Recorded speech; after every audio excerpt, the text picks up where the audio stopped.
కృష్ణావధానులు గారని గొప్ప వేద పండితులు ఉన్నారు తూర్పుగోదావరి జిల్లాలో. ఆయన వాళ్ళ గురువు గారి పేరెత్తినా, వాళ్ళ గురువు గారి గురించి మాట్లాడినా ఎప్పుడూ ఆయన ఆ వాక్యాన్ని పూర్తి చేయరు. ఆయనకి ఇప్పటికి 80 ఏళ్ళు. 80 ఏళ్ల వయస్సులో ఎప్పుడైనా మా గురువుగారు నాకు పాఠం చెప్పిన సన్నివేశం అని చెప్పవలసి వస్తే ఆయనకి కళ్ళమ్మటి నీళ్లు కారిపోయి, ముక్కంట నీళ్లు కారిపోయి, కంఠం గాద్గదికమైపోయి ఒక్క క్షణం ఆగిపోయి మళ్ళీ కళ్ళు ముక్కు తుడుచుకుని మాట్లాడతారు. పూజామందిరంలో వాళ్ళ గురువుగారి ఫోటో చూస్తే వలవల వలవల కళ్ళంపట నీళ్లు కారిపోతాయి.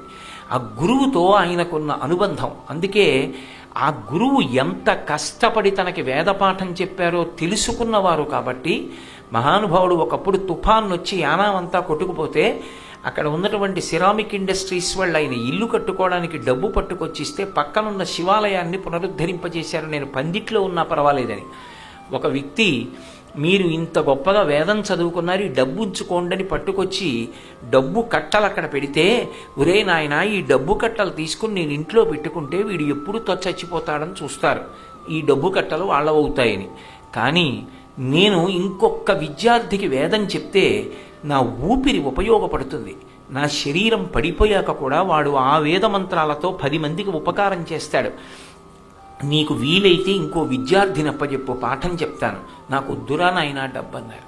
మా గురువుగారు నన్ను అంత కష్టపడి కూర్చోపెట్టి పాఠం చెప్పారు. మళ్ళీ నేను మా గురువుగారిలా 10 మందికి పాఠం చెప్తే చాలు.